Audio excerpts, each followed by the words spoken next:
Bonjour et bienvenue dans notre podcast spécial consacré aux lauréats 2025. Lors des journées de formation de l'FPPE, des professionnels passionnés ont partagé leurs idées et leurs projets innovants autour de l'imagerie médicale. Ces présentations illustrent parfaitement la mission de l'FPPE, c'est-à-dire accompagner, former et valoriser les acteurs de l'imagerie pour faire progresser la profession. Aujourd'hui, nous pouvons donc découvrir leurs travaux à travers 4 présentations marquantes. L'imagerie de susceptibilité magnétique ou SWI, présentée par Thomas Bonnet du Centre clinical de Soyaux. L'IRM fœtal et le vécu des manipulateurs avec Teddy Médard de l'hôpital Necker Enfants Malades à PHP Paris. L'impact du manipulateur dans l'IRM scrotale et pénienne par Manon Trouvin et Mélanie Sengmani de l'hôpital Entre-Béclair à PHP Clamart. Et enfin, l'art de l'imagerie gériatrique. Comment adapter nos pratiques techniques et soignantes aux vulnérabilités du grand âge, avec Muriel Rubin du CHU de Reims. Installez-vous confortablement et dans cet épisode, laissez-vous inspirer par ces talents qui façonnent l'avenir de notre métier. Prêt à plonger au cœur des innovations? C'est parti!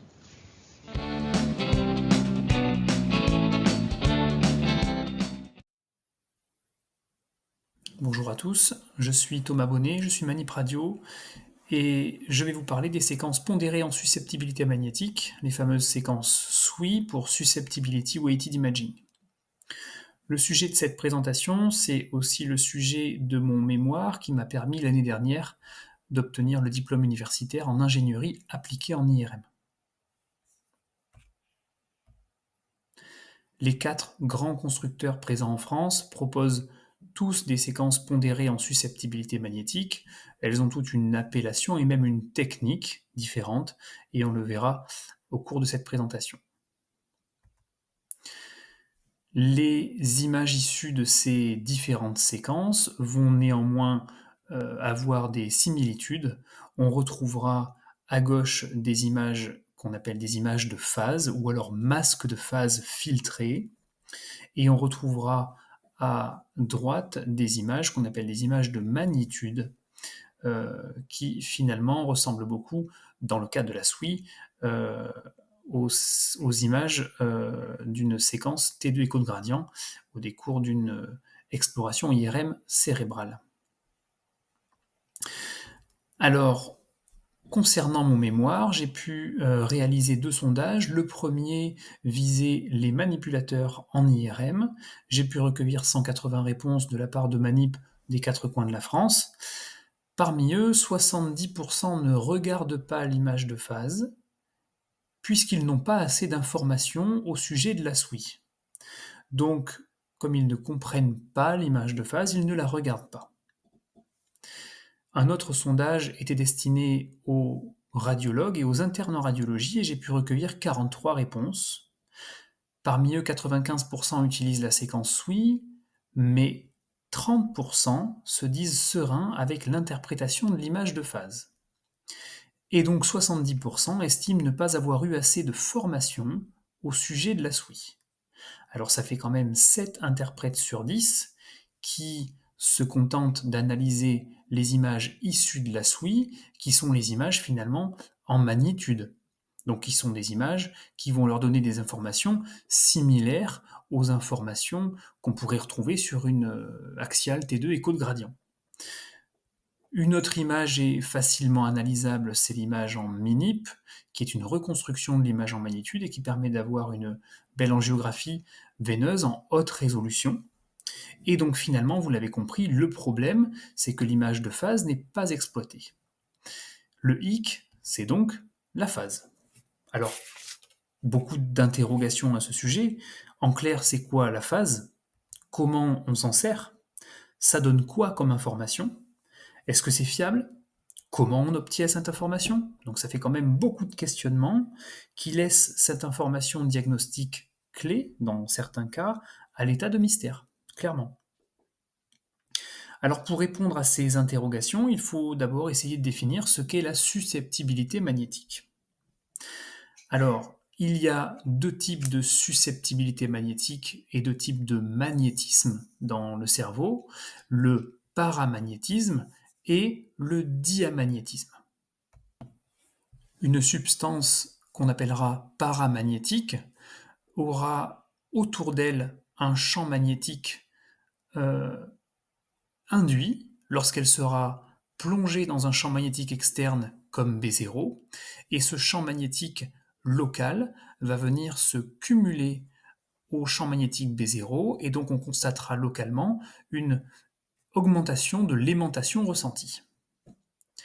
Dans le cas d'une particule ou d'une substance diamagnétique, un champ magnétique induit autour de cette substance aura aussi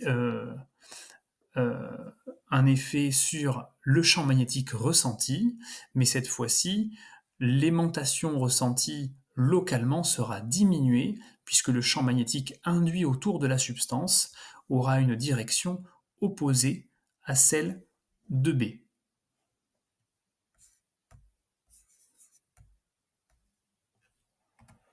Alors dans notre cerveau, on a des particules et des substances paramagnétiques, comme les dégradés de sang, qui vont être issus de lésions hémorragiques, parmi elles la méthémoglobine, l'hémosidérine, la ferritine. Notre sang veineux contient lui-même de la désoxyhémoglobine, et on peut trouver des fois dans le cerveau des dépôts de métaux intracérébraux, notamment dans certaines pathologies neurodégénératives. Des substances diamagnétiques sont aussi présentes dans notre cerveau. On peut compter parmi elles les dépôts de composés calciques, qu'on appelle les calcifications, et le sang artériel qui contient de l'oxyhémoglobine, c'est donc de l'hémoglobine qui porte le dioxygène, et de ce fait, l'oxyhémoglobine est dépourvue de toute propriété paramagnétique. Elle est donc diamagnétique. Si on devait expliquer le paramagnétisme sur ce schéma, on pourrait imaginer une particule qu'on nommera bleed dans un tissu peuplé de protons d'hydrogène, tous en train de tourner ensemble autour de l'axe de B0. Et bien autour de cette particule bleed, on constaterait une augmentation locale de l'aimantation ressentie, puisque la susceptibilité magnétique de bleed est positive. Cela va donc induire une inhomogénéité locale de B et une perte de phase par accélération des spins proches de bleed. Cette accélération, elle est logique puisqu'il y a une augmentation locale de B et on sait que la vitesse des spins est liée au rapport gyromagnétique de la particule et à l'intensité de l'aimantation ressentie. Le diamagnétisme consiste à observer une diminution locale de l'aimantation ressentie, puisque la susceptibilité magnétique d'une particule qu'on va appeler ici calcium sera négative. En effet, cette diminution locale de B entraîne une inhomogénéité locale de B et une perte de phase par décélération des spins qui sont proches de calcium. B sera moindre, proche de calcium, donc leur vitesse, la vitesse des spins, sera moindre également. Donc l'ensemble de ces pertes de cohérence de phase, comme on peut les appeler, qui sont liées aux écarts de vitesse des spins et qui sont causées par les substances paramagnétiques et diamagnétiques sous forme d'artefacts, seront visibles sous forme d'artefacts sur les images de magnitude. Et il est impossible jusque-là d'identifier la source de l'artefact sans l'information en phase. Est-ce que c'est du paramagnétisme ou du diamagnétisme? Jusque-là, on ne sait pas. Donc maintenant, vous comprenez l'intérêt d'avoir l'image en phase pour avoir l'information en phase qui provient des tissus. Pour essayer d'expliquer cela, on va reprendre l'explication simple du signal et de comment on récupère le signal en IRM. Il provient des tissus du patient, le signal. Il est recueilli au moment du TE, du temps d'écho de la séquence, et il peut être considéré comme complexe d'un point de vue mathématique, à l'image des nombres complexes d'ailleurs. Et il a donc une composante réelle et une composante imaginaire. Avec le schéma qu'on a en haut à gauche, c'est une représentation graphique et vectorielle du signal. On comprend que la magnitude et la phase peuvent être reconstruites par simple trigonométrie. Alors maintenant, pour rester le plus simple dans les explications, on va prendre comme exemple une réception de signal en quadrature, donc qui consiste à utiliser seulement deux éléments d'antenne, qui vont être placés dans les deux plans orthogonaux à Z, donc qui sont les plans X et Y, tous deux perpendiculaires à B0, et ces deux antennes vont récupérer le signal qui provient de la relaxation transversale, donc de la FID qui provient des tissus du patient. L'élément violet et l'élément orange vont tous les deux recueillir le même signal, mais l'un sera déphasé de 90 degrés par rapport à l'autre. On parle donc de signal réel pour l'un et de signal imaginaire pour l'autre, et l'acquisition de ces deux signaux va nous permettre de reconstruire une information en magnitude et une information en phase pour chaque image, donc pour chaque coupe. Et on verra que même chaque voxel codé aura une information en phase.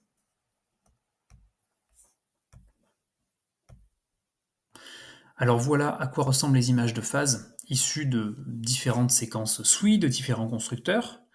On y aperçoit d'un côté des hypersignaux et de l'autre des hypersignaux également. Donc il y a des hypersignaux et des hyposignaux sur ces deux images. Et pour autant, on va se rendre compte que deux systèmes sont utilisés, notamment le système droitier et le système gaucher. Donc là, on va pouvoir identifier les tissus par rapport à leur phase, mais il faudra faire attention au système utilisé. Sur le système droitier, les substances paramagnétiques, comme les veines et les microglides, seront en hyposignal, alors que sur un système gaucher, qu'on appelle aussi left-handed system, elles seront en hypersignal. Ça sera aussi l'inverse pour les substances diamagnétiques, en hypersignal chez l'un, en hyposignal chez l'autre. Et donc là, c'est le gros problème de l'interprétation, c'est savoir ce qu'on interprète, être sûr de ce qu'on interprète et éviter les erreurs d'interprétation. Donc là, il y a des petits tips qui sont assez simples. Le premier, c'est de repérer les veines corticales. Si on repère les veines corticales, on repère des substances qui sont paramagnétiques. On remarque sur l'image de gauche que les veines corticales, comme sur l'image de droite, d'ailleurs on les individualise assez facilement au niveau du vertex, elles sont toutes en train de confluer vers le sinus sagittal supérieur. Sur l'image de gauche, les veines corticales sont en hypersignal, c'est un LHS. Sur l'image de droite, elles sont en hyposignal, c'est un RHS. On peut aussi, pour ne pas se tromper, repérer la substance grise, donc le cortex, qui contient plus de fer. Il est donc plus paramagnétique. Le fer va avoir cet effet paramagnétique et donc sera visible au niveau du cortex en hypersignal sur un système LHS, donc sur l'image de gauche, et en hyposignal sur un système RHS, l'image de droite. Donc vous l'avez compris, c'est pas si simple, hein, il faut se poser des questions, il faut se gratter un petit peu la tête. Et finalement, vous allez voir que même les constructeurs entre eux ne possèdent pas tous la même technique et il va y avoir donc des disparités entre les différents constructeurs et les différentes séquences. On va commencer par l'étude de la séquence SWI de chez Siemens. Cette séquence nous permet d'acquérir des images sous forme de d'abord deux volumes, un volume qui sera intitulé image de magnitude et un autre image de phase. Cette image de phase sera sous la forme d'un masque de phase qui utilise un système gaucher, donc un left-handed system. À l'issue de ces deux images, il y a d'autres volumes qui sont créés. Il y a le volume SWI qui est issu de la multiplication 4 fois de l'image de magnitude et de la phase, et ensuite il y a la reconstruction en minip du volume SWI. Donc ça veut dire qu'un manip sur une console Siemens se retrouve avec 4 volumes, le volume intitulé MAG pour magnitude, le volume intitulé PHA pour phase, le volume intitulé SWI et le volume intitulé MINIP. Et ces 4 volumes sont à analyser. C'est une technique mono-écho. Un seul écho est récupéré avec la technique SWI de chez Siemens. La technique SWIP de Philips propose un recueil de plusieurs échos, c'est ce qu'on appelle du coup une technique multi-écho. Plusieurs échos vont être cumulés et combinés pour donner une image de magnitude avec un très bon rapport signal sur bruit et un très bon contraste entre les veines du cerveau et le parenchyme cérébral.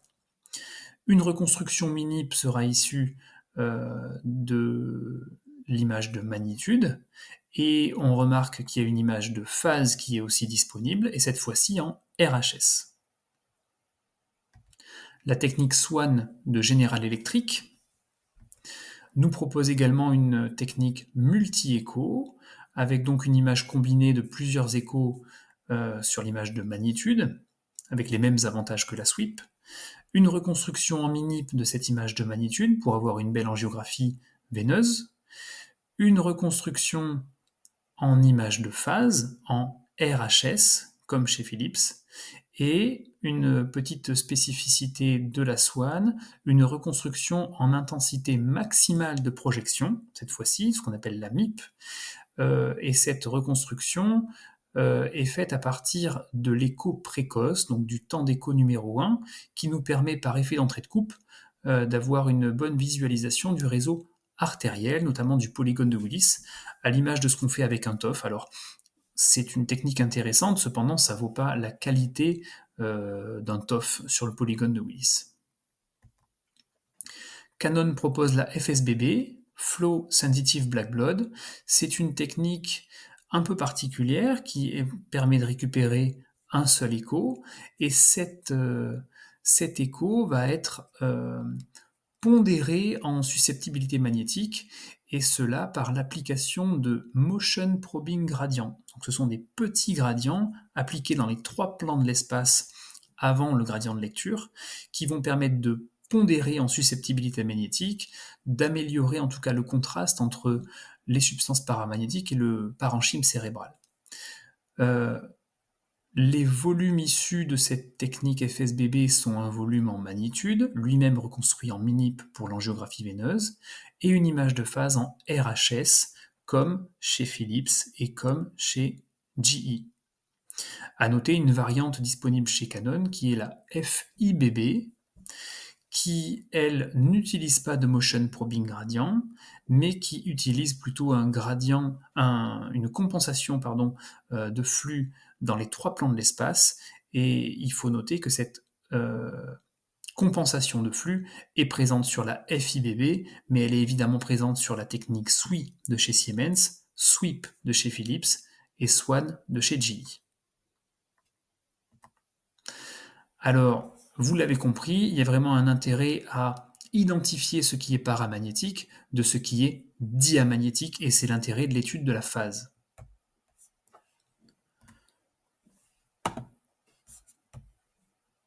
Plusieurs pathologies seront identifiées facilement: les microbleeds, les calcifications, les cavernomes, les dépôts de fer, et ce avec n'importe quelle séquence provenant de n'importe quel constructeur. Ce qui sera important, en tout cas pour les médecins radiologues, ça sera d'étudier ce qu'on appelle l'effet dipole. L'effet dipole, il va être propre au système utilisé. Ça nous permettra d'identifier des effets dipole qui vont être en faveur soit d'une lésion paramagnétique, soit d'une lésion diamagnétique, et ce en fonction de la séquence utilisée.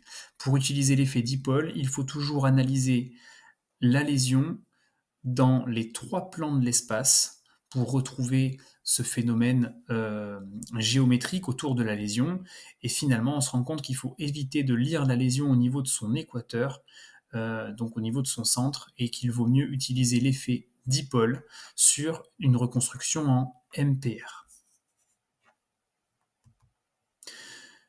La sclérose en plaques est aussi un sujet en rapport avec la SWI. Sur certaines études, la SWI permettrait de mettre en évidence 2 signes présents sur les lésions de sclérose en plaques, et notamment le signe de la veine centrale et le signe de l'anneau paramagnétique. Voilà, donc la SWI n'a pas fini de faire parler d'elle. elle fait partie aujourd'hui de la routine des explorations, et en tout cas, si elle ne fait pas partie de la routine des explorations IRM du cerveau dans votre service, il faudrait qu'elle en fasse partie. Et si elle n'en fait toujours pas partie, c'est par manque de formation des radiologues et des manipulateurs à propos de cette séquence, et notamment de ses intérêts, et notamment l'image de phase, qui est encore trop méconnue. Ce ressenti est accentué par la diversité des séquences SWI des différents constructeurs. Il y a donc un réel intérêt de former les manipulateurs. Alors, il y a plein de systèmes pour former les manips, vous les connaissez, hein, les clubs U, la formation continue, les stages de perfectionnement en IRM et j'en passe, et les médecins radiologues qui continuent à être formés en neuroradiologie grâce aussi à leur système de formation continue. Voilà, je vous remercie pour votre écoute et je vous souhaite une bonne continuation.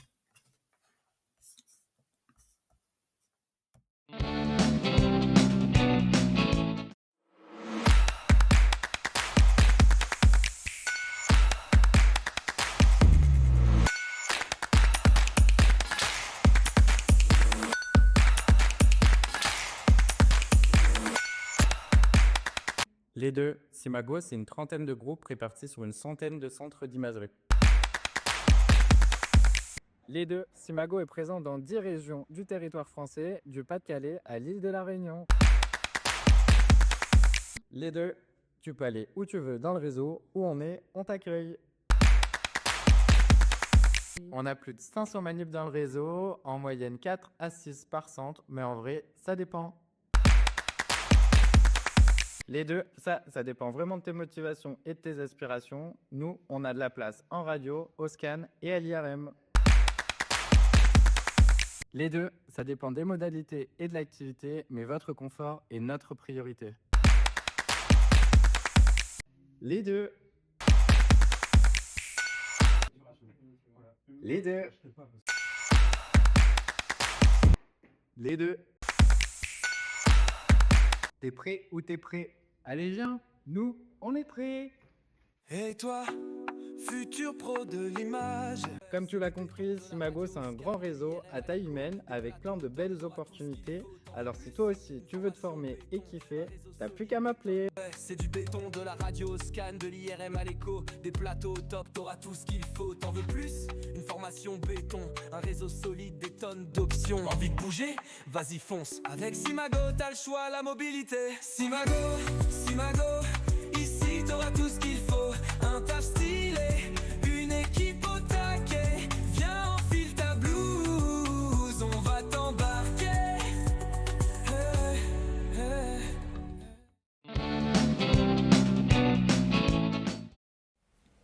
Bonjour à toutes et à tous, je suis ravi d'être ici aujourd'hui pour vous parler d'un sujet qui nous concerne directement dans notre pratique, le vécu des manipulateurs lors des IRM fétales. Ce travail est issu de mon mémoire de recherche en Master 2, mené avec Sébastien Riquet, maître de conférence en sciences infirmières, et on va explorer ensemble ce que cela implique au quotidien pour nous, manipulateurs. Donc je n'ai aucun conflit d'intérêt relativement à cette... Dans le cadre de ce mémoire de master, j'ai justement exploré la littérature pour trouver un autre sujet intéressant en IRM. Donc j'ai exploré les sujets, il y a des études qui montrent sur le vécu des patientes en IRM, le vécu des parents après un diagnostic prénatal, et le vécu et l'attitude des échographistes lors des IRM. Mais qu'en est-il du manipulateur? Donc aucune étude n'explore justement les vécus des mêmes en IRM fétal.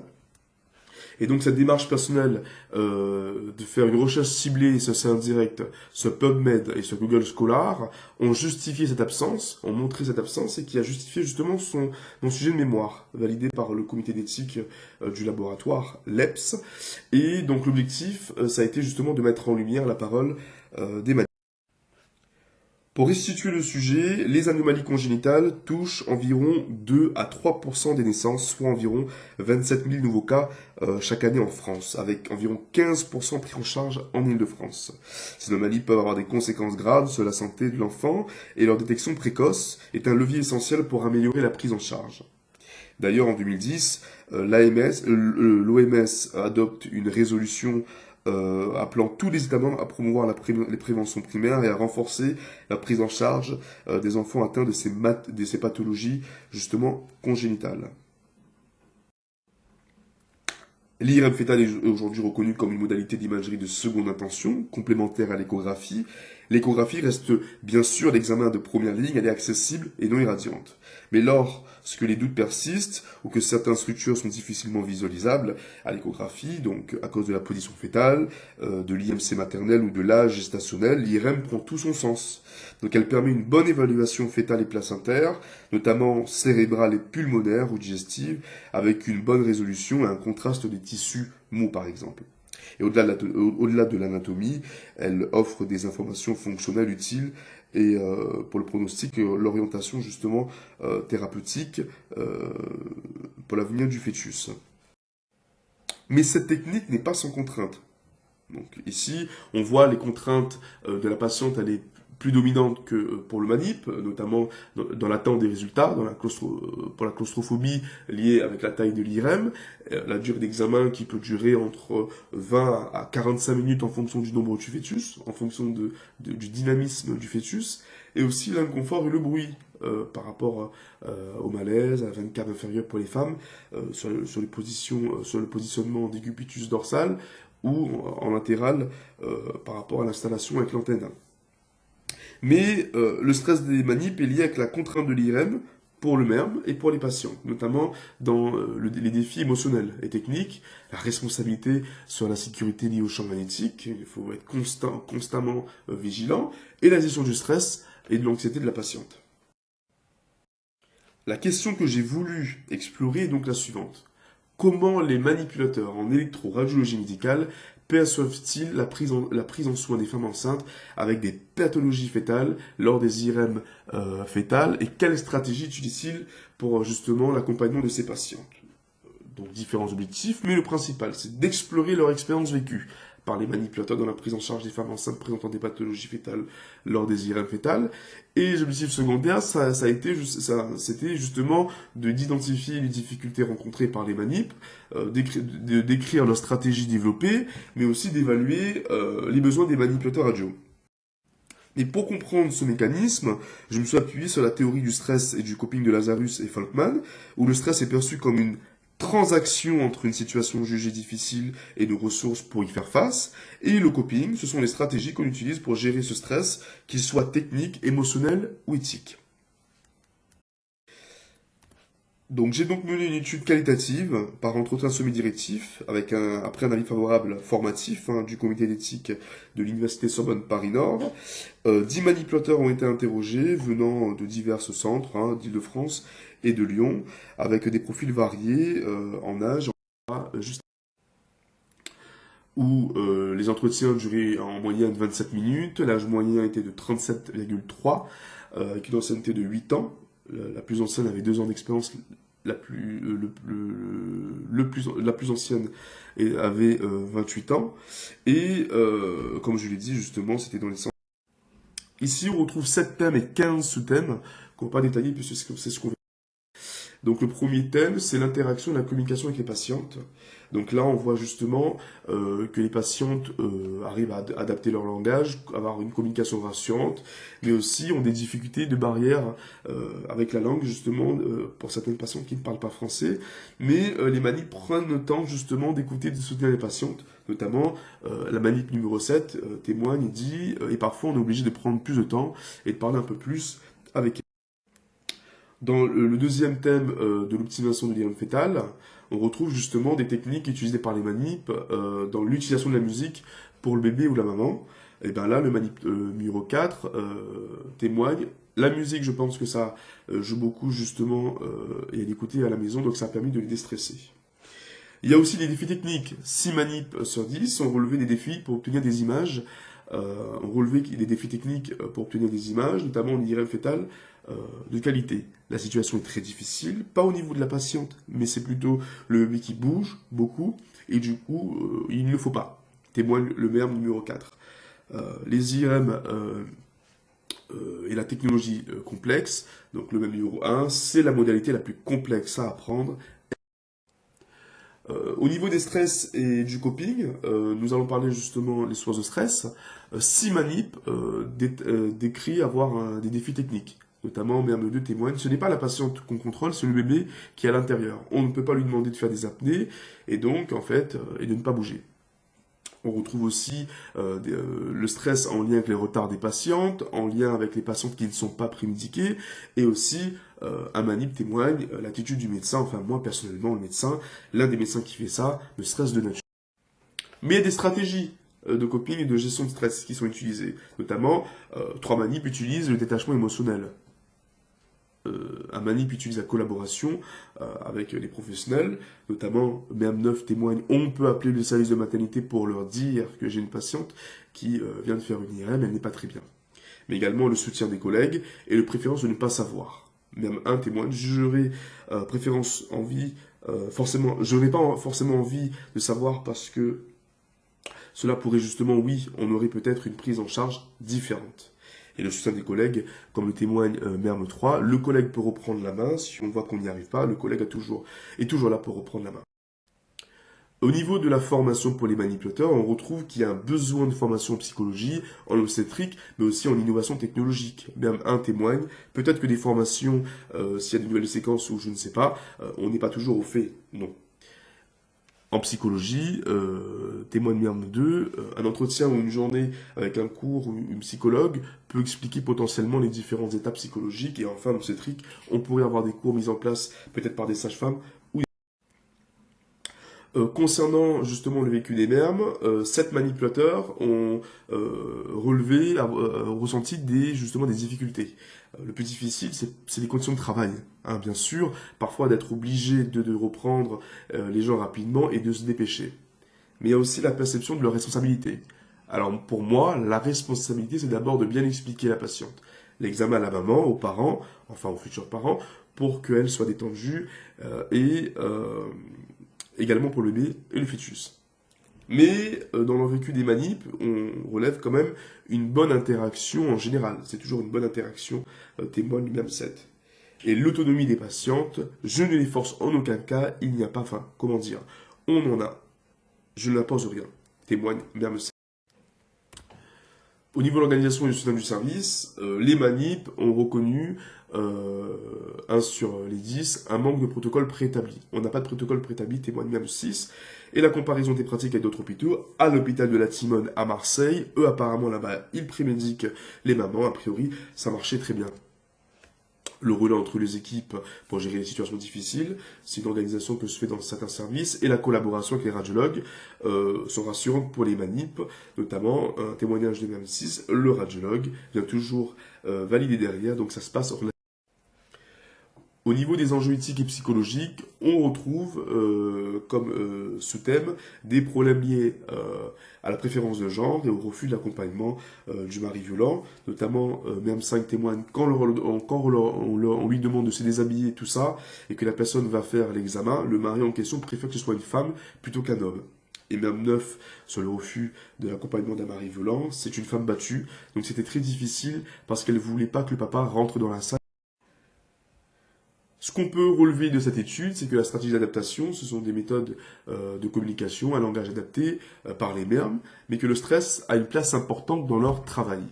Et ces différents facteurs de stress sont des difficultés techniques, des échanges compliqués, la barrière de la langue, etc. Et ces utilisations de différentes stratégies au niveau des émotions ou centrées sur le problème permettent justement de diminuer le stress. Et malgré les défis techniques, émotionnels et éthiques, les MERM montrent un besoin de formation continue pour gérer des situations stressantes, notamment en psychologie, sur l'innovation technologique et en gynécologique. La collaboration pluridisciplinaire améliore l'expérience entre les MERM et les patientes. Comme recommandation pour une meilleure prise en soin, je vous propose à l'avenir de former des patientes expertes en pathologie fœtale pour apporter leur soutien aux futures mères avant et après l'IRM, partager leur savoir expérientiel et apporter un soutien empathique, accueillir les patientes, les informer sur le déroulement de l'examen avant, pendant et après l'IRM, soutenir les patientes femmes enceintes dans la salle d'attente, des résultats après l'IRM, et améliorer la procédure d'accueil, notamment enrichir la qualité de soins en imagerie fœtale. Pour conclure, les manips font face au stress lors d'examens d'IRM fœtal. Il y a des axes d'amélioration qui sont envisageables pour optimiser la qualité de soins justement en IRM fœtal. Il y a un renforcement de l'information, améliorer les protocoles techniques et aussi un développement de soutien pluridisciplinaire. Et enfin, je vous ai proposé une recommandation, c'est faire de la promotion d'un partenariat avec les patientes dans les services d'imagerie médicale et la maternité. Après notre étude, on avait justement relevé des études qui étaient publiées, le vécu des manips en IRM, le vécu des parents après un diagnostic prénatal, le vécu et l'attitude d'un échographiste lors des annonces, mais il n'y avait pas d'études sur le vécu des mères. Et depuis 2025, nous avons publié avec Sébastien Riquet le vécu des mères en imagerie fœtale dans la revue Radiographie qui est aussi disponible sur Science Direct. Je vous remercie. Merci.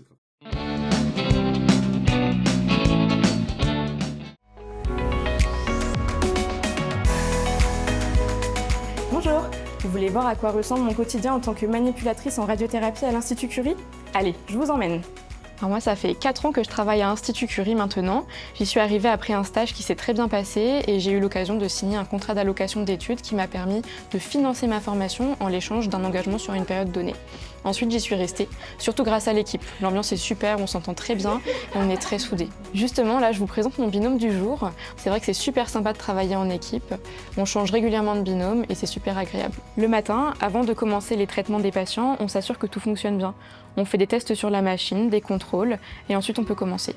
On accueille le patient, on l'installe, on lui donne les consignes et on le rassure. Tout est pensé pour qu'il se sente en confiance. Ici, chaque geste compte. On travaille avec des équipements de très haute précision et c'est super intéressant. Mais ce que j'aime encore plus, c'est le côté humain. Au fil des séances, une relation de confiance se tisse avec le patient. À travers un regard, un sourire, on sent de la reconnaissance et c'est super gratifiant. La pause déjeuner, c'est un moment super important. On se retrouve pour rigoler, pour souffler, pour échanger. Ça fait vraiment du bien. L'après-midi, je m'occupe de préparer les dossiers des prochains patients. Ensuite, je les appelle. Ça permet de leur donner les consignes et de répondre à leurs questions. C'est le moment de faire la transmission à l'équipe du soir et la journée touche à sa fin. Ce qui donne du sens à mon métier, c'est l'équilibre entre l'utilisation de technologies et le contact avec le patient. On a un quotidien très varié. En plus de ça, j'ai pas mal de temps libre puisque je ne travaille pas le week-end et que j'ai des horaires flexibles. C'est ça qui me plaît à l'Institut Curie.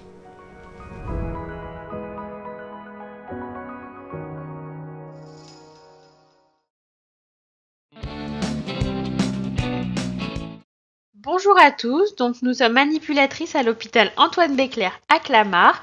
Nous vous faisons part de cette vidéo pour vous parler de l'impact du manipulateur dans la réussite de l'IRM scrotale et pénienne. Nous avons décidé d'aborder ce sujet parce que nous sommes devenus centre d'imagerie de l'homme grâce à notre chef de service, le professeur Laurence Rocher, qui a amené sa spécialité en arrivant chez nous. On réalise à peu près 180 IRM scrotales par an. Alors, pour commencer, on va vous parler du parcours du patient et des pathologies qui y sont rencontrées. Donc, chez nous, à Béclair, tous nos patients passeront d'abord une échographie scrotale ou pénienne, puis suivra ensuite l'IRM et plus ou moins un scanner pour les bilans d'extension. L'IRM et l'échographie sont complémentaires. Par exemple, des lésions comme des microcalcifications ne se voient qu'à l'échographie et inversement pour d'autres lésions. Nous sommes devenus un centre de référence de l'imagerie de l'homme. Nos patients viennent pour des suivis oncologiques ou encore pour des bilans d'infertilité. Vient ensuite les pathologies. Donc pour l'IRM scrotale, elle concerne essentiellement les hommes jeunes. Les patients viennent pour exploration d'une masse, que ce soit intra- ou extratesticulaire, et qui ont un aspect hétérogène à l'échographie, ou alors un infarctus ou encore un hématome. Il est plus rare de réaliser des IRM péniennes. Elles concernent essentiellement les hommes âgés. Ils vont consulter pour des troubles érectiles, c'est la maladie de la péronie, c'est des plaques de fibrose au niveau de l'albuginée, ou encore pour tumeurs, dysfonctionnement de prothèse ou traumatisme. Vient ensuite la préparation du patient pour l'IRM. Donc, il est très important d'expliquer en amont l'examen. Il faut expliquer que ce sera un examen long qui va durer 40 minutes en machine sans bouger et devra respirer lentement, surtout ne pas avoir de respiration ventrale. Il devra retirer tous ses vêtements, y compris le caleçon, et mettre le pyjama fourni par l'hôpital. On ne fait pas garder les sous-vêtements pour éviter toute compression et avoir un meilleur visuel anatomique. On le rassure en lui disant qu'on va lui mettre des couvertures, des absorbex et qu'il sera recouvert d'une antenne. Il sera également perfusé pour une injection en cours d'examen. Donc pour l'IRM de la verge, très souvent le radiologue va injecter de l'Eidex au niveau du corps caverneux pour induire une érection, comme vu sur la photo, dans la diaporama. Ici, on va vous parler de notre installation. Donc le patient, il est allongé sur le dos, comme on voit la photo numéro 1. Il n'est pas sur le ventre car sinon les testicules seraient comprimés. On lui fait baisser le pantalon, pour rappel le caleçon est déjà retiré, et on lui met un absorbex pour plus de pudeur. On lui met ensuite la sangle au niveau du ventre pour limiter la respiration. Et en photo numéro 2, on a demandé au patient de mettre la verge vers le haut que l'on a ensuite sanglé. Donc en photo numéro 3, vous avez la présence d'une cale qu'on va mettre entre les jambes du patient en photo numéro 4. Ça permet aux testicules de reposer dessus. Ensuite, on va mettre l'antenne au niveau des testicules que l'on va attacher à la table pour éviter tout mouvement avec la respiration. Et on rajoute un sac de sable présent en photo numéro 6. On rajoute une couverture qui n'est pas présente sur l'image. Donc il ne faut pas hésiter à palper les testicules. C'est comme si on réalisait une IRM mammaire chez la femme. Et on essaye de mettre les deux testicules à la même hauteur. Pour l'IRM de la verge, on va mettre la verge dans l'axe le plus adéquat pour avoir le moins d'artefacts et respecter le sens de l'érection. Et surtout, on met bien des cales de chaque côté de la verge pour ne pas la comprimer. Le mode d'installation ressemble à celle de la testicule. À Béclair, nous travaillons sur une IRM J 1,5 Tesla qui est récente. On utilise l'antenne Flex S, c'est notre antenne la plus petite composée de 16 éléments. L'idée, c'est de surtout pas prendre une antenne abdo, il faut prendre l'antenne que vous ayez la plus petite, avec le plus d'éléments en fonction de la taille du champ. Nous allons vous parler de l'importance de la relation soignant-soigné. Il faut montrer que vous maîtrisez votre sujet, que vous n'hésitez pas. On fait bien attention à la pudeur du patient, donc n'hésitez pas à utiliser tout ce qui est couverture, absorbex. On leur demande s'ils n'ont pas de questions. On fait participer le patient de façon active. C'est par exemple à lui de mettre la verge vers le haut. Si votre patient est stressé, on n'hésite pas à dédramatiser la situation. C'est comme si la femme allait chez le gynécologue. Vient ensuite le côté technique. Donc pour les deux IRM, on fait 2 plans T2 qui permettent de voir le parenchyme et ainsi le contraste entre la masse et le parenchyme. Vient ensuite un cube T2 qui sera en coupe fine et qui permet au radiologue de faire des reconstructions multiplanaires. Un axial T1 à la fin de rechercher un hypersignal qui sera soit de la graisse soit du sang. Et si on a un hypersignal pour l'IRM scrotal, on fait une axial T1 FATSAT. Une axiale diffusion avec un B élevé qui sera de 1000 pour la scrotale et 800 pour la verge. Ce qui nous intéresse essentiellement, c'est la cartographie ADC. Une injection en axiale dynamique afin de voir la prise de contraste précoce. Et 2 plans T1 post-gadolinium pour le rehaussement plus tardif.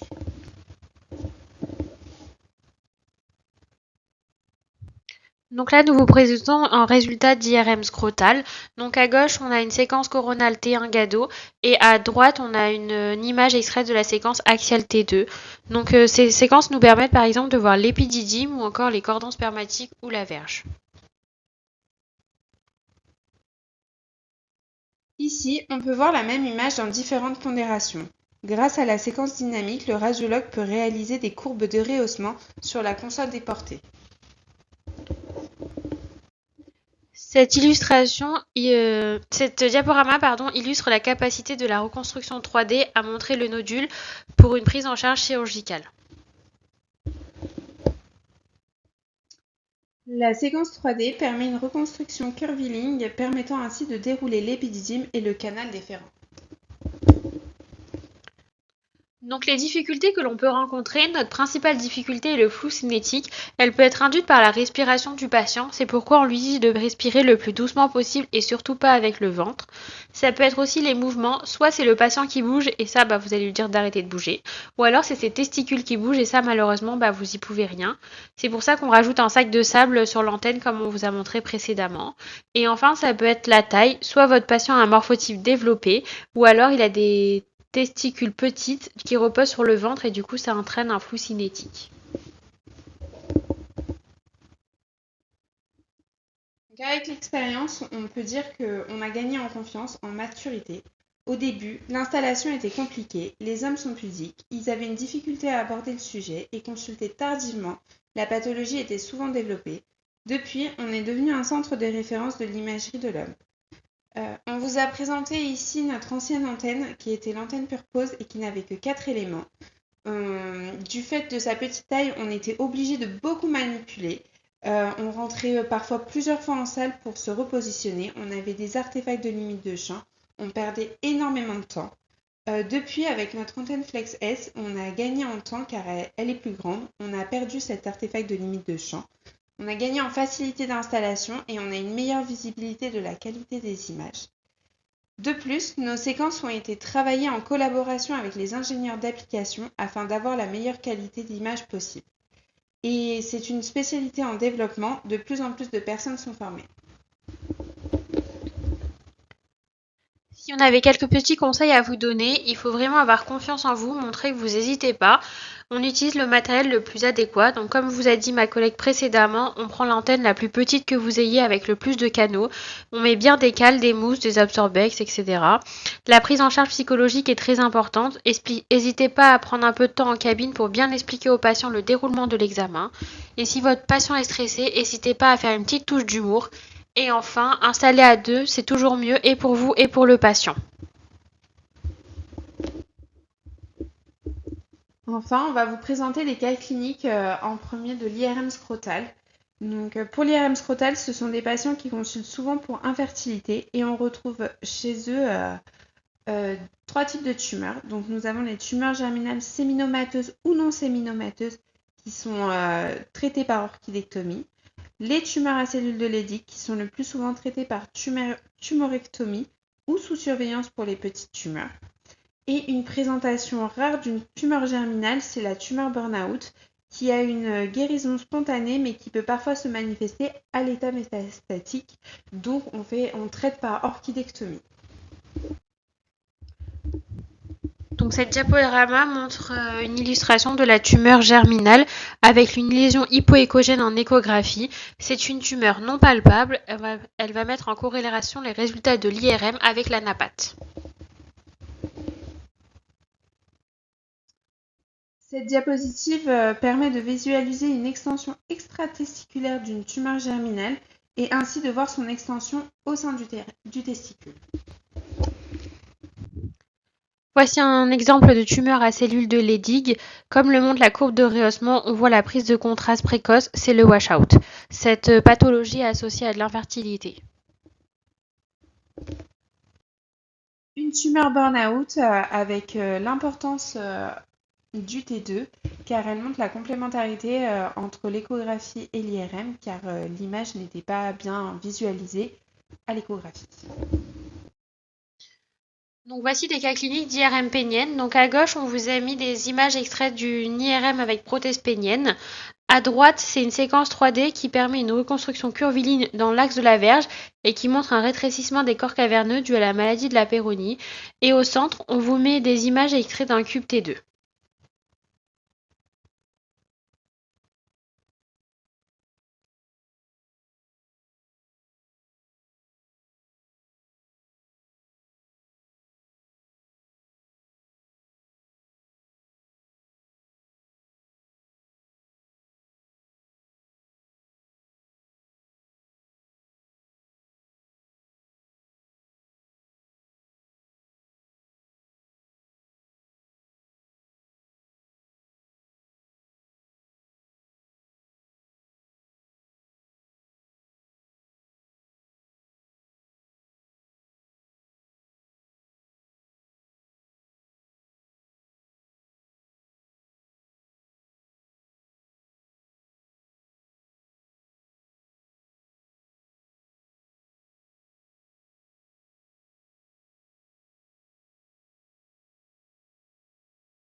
Merci à tous.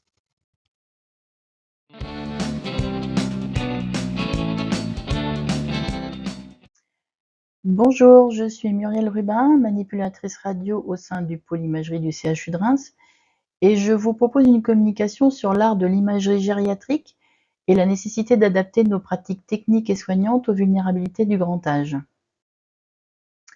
Les objectifs de cette communication sont d'identifier et de maîtriser les spécificités de l'imagerie du sujet âgé, de travailler à développer une approche soignante adaptée, d'appréhender les enjeux éthiques de l'imagerie gériatrique et de promouvoir une démarche de soins bienveillante dans la prise en soins gériatriques.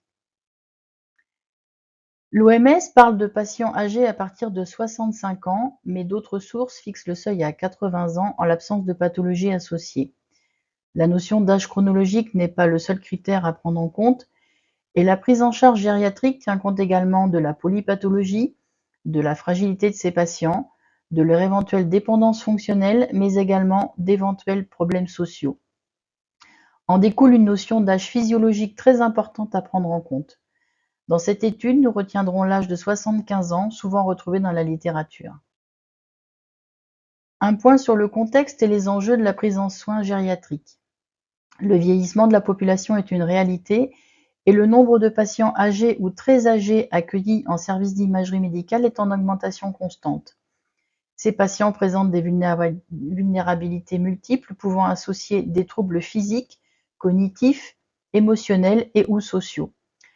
Le défi qui se présente à nous est d'adapter nos pratiques techniques et soignantes aux besoins de cette population spécifique, afin d'optimiser la qualité des examens tout en préservant la dignité, le confort et la sécurité de nos patients. À Reims, entre juillet 2024 et juillet 2025, 17 821 patients âgés de plus de 75 ans ont été accueillis pour une imagerie de projection. Cela représente 26,56% de tous les patients, mais pour le pourcentage ressenti par l'équipe, il s'avère beaucoup plus élevé, ceci s'expliquant par les difficultés rencontrées dans ces prises en charge. L'âge médian est de 62,96 ans pour un âge moyen de 58,07 ans. 82 patients avaient entre 100 et 105 ans. À Reims, on travaille avec 4 EHPAD, 3 services de soins de suite et de réadaptation, 3 services de médecine gériatrique sur le site du CHU, dont une unité protégée pour les patients atteints de troubles cognitifs avancés, et une clinique de soins médicaux et de réadaptation ne dépendant pas du CHU. Il existe un protocole entre ces structures et le CHU de Reims, permettant un adressage direct en imagerie sans passage par le service d'accueil des urgences. Les examens sont interprétés par le radiologue immédiatement afin de déterminer si le retour dans la structure est possible en l'absence de fracture ou si l'adressage aux urgences est nécessaire. Cette organisation limite le nombre de passages au service d'accueil des urgences et diminue le temps d'attente avant et après l'imagerie. Au sein de notre unité, nous avons organisé un temps de discussion sur le thème de la prise en soin des personnes âgées en imagerie avec la responsable de la démarche éthique du CHU. Il s'agissait d'une présentation interactive d'1h30 sous forme d'un WooClap avec des questions ciblées sur la prise en soin des personnes âgées auxquelles les manips ont répondu grâce à leur téléphone portable, les réponses apportées créant un nuage de mots dont la taille était corrélée au nombre de fois où le mot avait été exprimé. Il s'en est suivi un débat ouvert et enrichissant, le recours au téléphone portable permettant à chacun d'oser s'exprimer. Il ressort de cette première session des sentiments d'insatisfaction, de frustration et d'impuissance dans ces prises en charge, une incompréhension face aux demandes des cliniciens, avec un sentiment d'acharnement que j'ai pour ma part souvent ressenti et qui m'a incité à travailler le sujet. Cela m'a permis d'apprendre que les examens d'imagerie de projection restent pour les gériatres parfois la seule source de réponse face à un examen clinique délicat, car la spécificité des patients âgés est qu'ils n'ont souvent que peu de symptômes et que leur pathologie évolue de façon fourbe et silencieuse. Ainsi, nos radios peuvent apporter des réponses et permettre la mise en place de thérapeutiques adaptées. Il ressort également une sensation de malmener les patients âgés afin de tenir les plannings. La conclusion de cet échange a fait ressortir une nécessité de communiquer entre nous, mais également avec les services demandeurs afin d'expliquer nos contraintes et les limites des examens radiologiques, tout en écoutant leurs attentes. Pour adapter nos pratiques, il convient de travailler à la définition de vulnérabilité du grand âge. Tout d'abord sur les aspects physiques, avec la diminution de la mobilité et de la force musculaire, rendant un déplacement ou un positionnement plus difficile qu'il n'y paraît, une fragilité osseuse avec un risque accru de fracture, des troubles de l'équilibre et souvent une diminution des capacités sensorielles, mais également sur les aspects cognitifs avec des troubles de la mémoire, une désorientation temporo-spatiale, des difficultés de compréhension de consignes même simples et une anxiété due à l'environnement médical. Alors pourquoi il est nécessaire de travailler à adapter nos pratiques? Eh bien, afin d'assurer une prise en soin sécuritaire pour réduire le risque de chute et de blessure, afin d'optimiser la qualité diagnostique de nos examens en produisant des images exploitables, afin de respecter la personne âgée dans sa globalité en veillant à son confort et à sa dignité, mais aussi de travailler avec efficacité en évitant la répétition des examens, donc des trajets, des temps d'attente avant ou pendant les examens, et tout cela afin d'instaurer une confiance qui facilitera les examens itératifs au besoin. Voici quelques pistes pour optimiser nos pratiques. Veillez tout d'abord à la programmation des examens, hors contexte de l'urgence bien entendu, en travaillant en collaboration avec les secrétariats. Certains patients présentant des troubles cognitifs peuvent par exemple être plus compliants le matin ou l'après-midi. C'est important d'écouter ces précisions lors de la prise de rendez-vous. Il convient également d'analyser les demandes d'examen à la recherche d'informations sur l'état du patient. Dans la vraie vie, on n'a souvent que très peu de choses à étudier, me direz-vous. Et surtout, dès que possible, ne pas hésiter à adapter l'environnement en jouant sur la température, l'éclairage, les bruits ambiants de nos salles d'examen. Veillez à se présenter clairement, à parler distinctement, à vérifier l'identité avec bienveillance. Employez le vouvoiement systématique. Un tutoiement qui se veut bienveillant peut être assimilé à de l'infantilisation. Ne pas utiliser le prénom du patient. Là encore, en pensant être bienveillant, on peut créer le trouble chez un patient porteur de troubles cognitifs, car en pratique, nous ne faisons pas partie de son environnement proche, et il va chercher pourquoi il ne se souvient pas de vous, puisque vous le tutoyez. Exemple de maladresse que l'on peut commettre sans le vouloir. Ce sont des informations comme celle-là que l'on peut apprendre lors de la formation spécifique sur les prises en soin de patients atteints de troubles cognitifs, et je vous recommande celle qu'Émilie Hu dispense via la FPPE. Il est important d'expliquer le déroulé de l'examen de manière simple avec une communication verbale, un débit lent, une articulation claire, des phrases courtes, simples et répétées si besoin, une reformulation si nécessaire avec évidemment de la patience, en employant un ton rassurant et respectueux, toujours avec une communication positive. Un petit focus sur cette communication positive. Il a été prouvé que nous ne retenons pas la négation dans les phrases que l'on entend et que l'on reste sur le dernier mot entendu. Ainsi, lorsque vous voulez rassurer en disant « vous n'allez pas tomber, ça ne fait pas mal », le patient vulnérable retiendra « tomber mal ». Il faut essayer, et ce n'est pas toujours simple, de recourir à des phrases comme « vous allez passer sur la table d'examen en toute sécurité, ce n'est pas très agréable, on va faire vite ». Nous avons également recours à la communication non verbale, par le contact visuel, bienveillant et avenant. Il est important d'essayer de capter le regard, surtout en cas de troubles cognitifs, en adaptant une gestuelle adaptée, douce et prévisible, par la démonstration gestuelle des positions attendues, par l'utilisation de pictogrammes adaptés si nécessaire.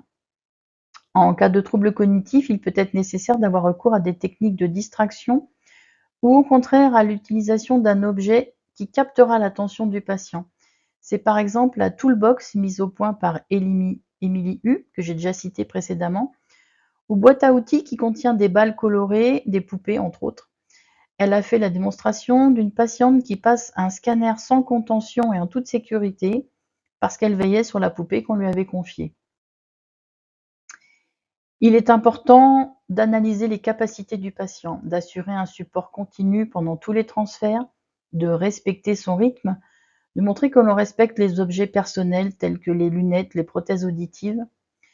Ne pas hésiter à recourir à tous les accessoires de confort en notre possession, les coussins, les matelas. Pensez à déshabiller le moins possible. Les personnes âgées, et surtout en cas de troubles cognitifs, ont une sensation d'insécurité décuplée quand ils sont déshabillés. Le recours à une couverture ou à un drap pour les envelopper peut là encore s'avérer une aide précieuse. Enfin, d'un point de vue plus pratique, on recherchera des positions alternatives si les positions standards sont impossibles à atteindre, afin de trouver l'équilibre entre confort et qualité diagnostique. Nous devons renforcer la sécurité afin de prévenir les risques de chute, en sécurisant l'environnement, en accompagnant physiquement les patients pendant les déplacements. Ne pas hésiter à recourir aux dispositifs d'aide au déplacement si vous en avez, les déambulateurs, les chaises de transfert, les lève-personnes, même si on a l'impression que ça va nous faire perdre du temps. Il est important d'exercer une surveillance constante du patient, de ne jamais le laisser seul et d'assurer une présence rassurante.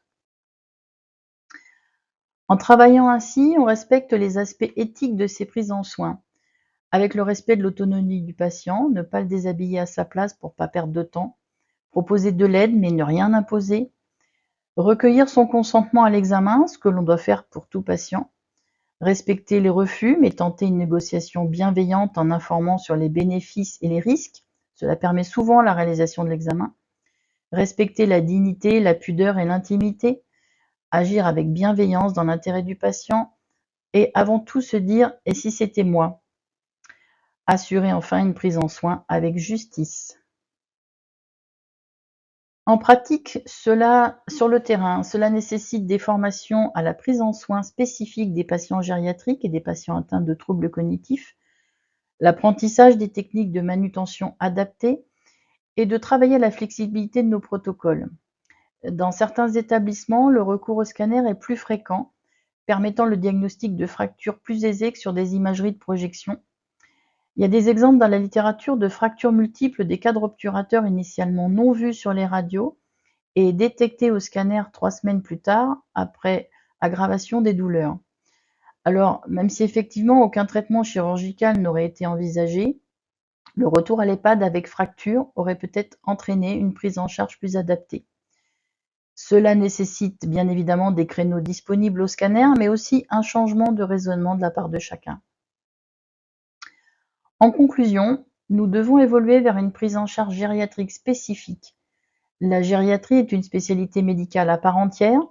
On adapte nos pratiques en pédiatrie, c'est une évidence, alors pourquoi ne pas le faire en gériatrie? Le patient âgé n'est pas un adulte vieillissant, mais un patient avec des besoins spécifiques. L'adaptation n'est donc pas une option, mais une nécessité.